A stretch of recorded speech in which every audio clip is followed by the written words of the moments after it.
After a regular course of study in theology, Mr. Tennent was preparing for his examination by the presbytery as a candidate for the gospel ministry. His intense application affected his health and brought on a pain in the breast and a slight hectic. He soon became emaciated and at length was like a living skeleton. His life was now threatened. He was attended by a physician, a young gentleman who was attached to him by the strictest and warmest friendship. He grew worse and worse, till little hope of life was left. In this situation his spirits failed him, and he began to entertain doubts of his final happiness. He was conversing one morning with his brother in Latin on the state of his soul, when he fainted and died away.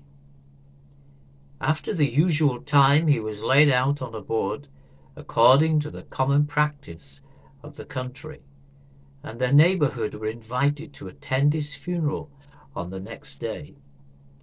In the evening his physician and friend returned from a ride in the country, and was afflicted beyond measure at the news of his death.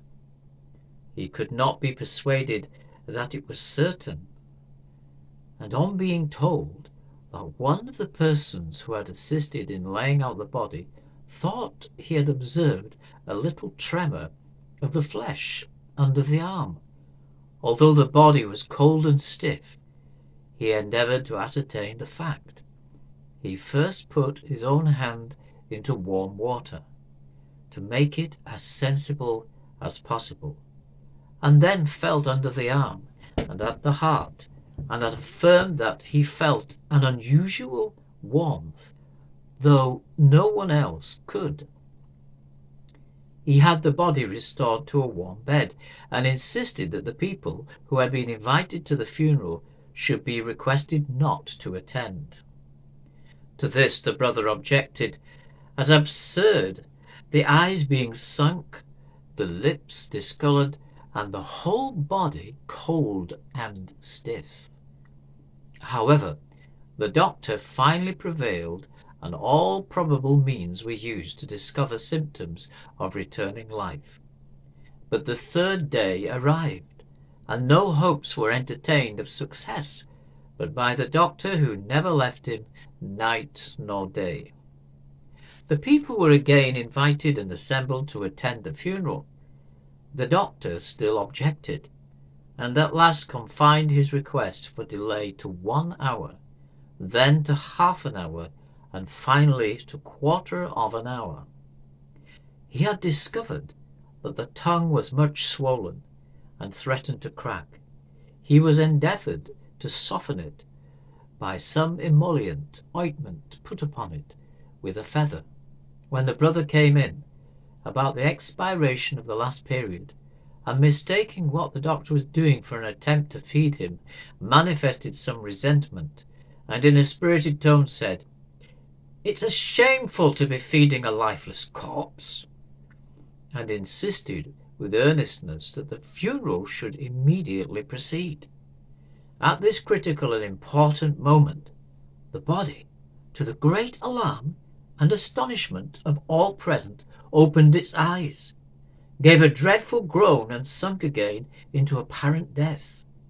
This put an end to all thoughts of burying him, and every effort was again employed in hopes of bringing about a speedy resuscitation.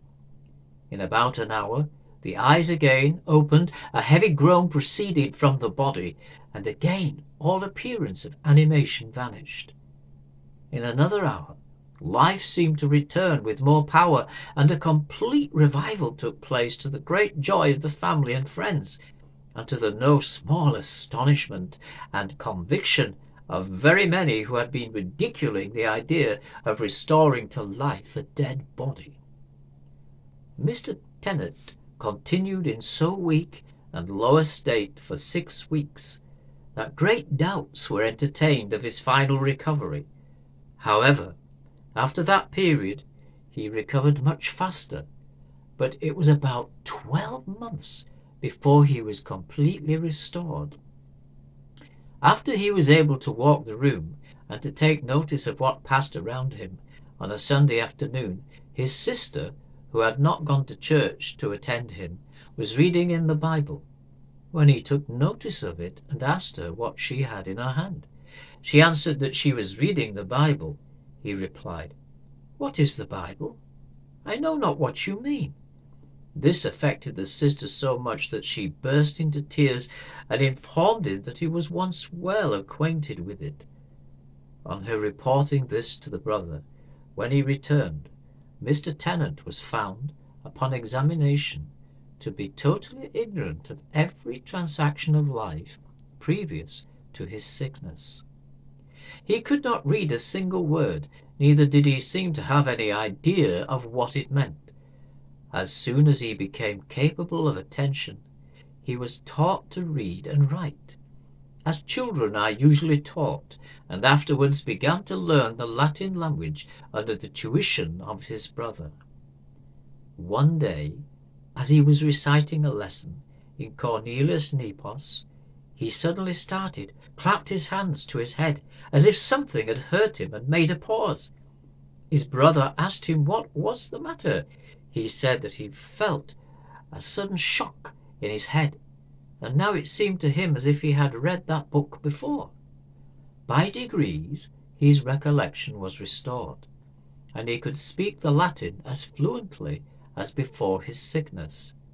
His memory so completely revived that he gained a perfect knowledge of the past transactions of his life, and if no difficulty had previously occurred.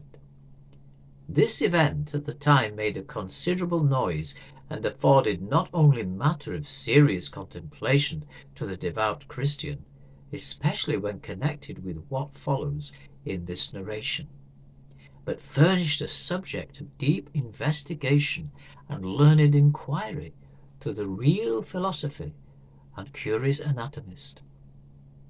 The writer of these memoirs was greatly interested by these uncommon events, and, on a favourable occasion, earnestly pressed Mr. Tennent for a minute account of what his views and apprehensions were while he lay in this extraordinary state of suspended animation. He discovered great reluctance to enter into any explanation of his perceptions and feelings at this time, but, being importunately urged to do it, he at length consented, and proceeded with solemnity not to be described. "While I was conversing with my brother," said he, "on the state of my soul and the fears I had entertained for my future welfare, I found myself in an instant in another state of existence, under the direction of a superior being who ordered me to follow him. I was accordingly wafted along, I know not how, till I beheld at a distance an ineffable glory, the impression of which on my mind it is impossible to communicate to mortal man. I immediately reflected on my happy change and thought, well, blessed be God, I am safe at last, notwithstanding all my fears. I saw an innumerable host of happy beings surrounding the inexpressible glory in acts of adoration and joyous worship, but I did not see any bodily shape or representation in the glorious appearance. I heard things unutterable. I heard their songs and hallelujahs of thanksgiving and praise with unspeakable rapture. I felt joy unutterable and full of glory. I then applied to my conductor and requested leave to join the happy throng, on which he tapped me on the shoulder and said, "You must return to the earth." This seemed like a sword through my heart. In an instant, I recollect to have seen my brother standing before me disputing with the doctor. The 3 days during which I had appeared lifeless seemed to me not more than 10 or 20 minutes. The idea of returning to this world of sorrow and trouble gave me such a shock that I fainted repeatedly. He added, such was the effect on my mind of what I had seen and heard, that if it be possible for a human being to live entirely above the world and the things of it, for some time afterwards I was that person. The ravishing sounds of the songs and hallelujahs that I heard, and the very words uttered, were not out of my ears when awake, for at least 3 years. All the kingdoms of the earth were in my sight as nothing and vanity, and so great were my ideas of heavenly glory, that nothing which did not in some measure relate to it could command my serious attention.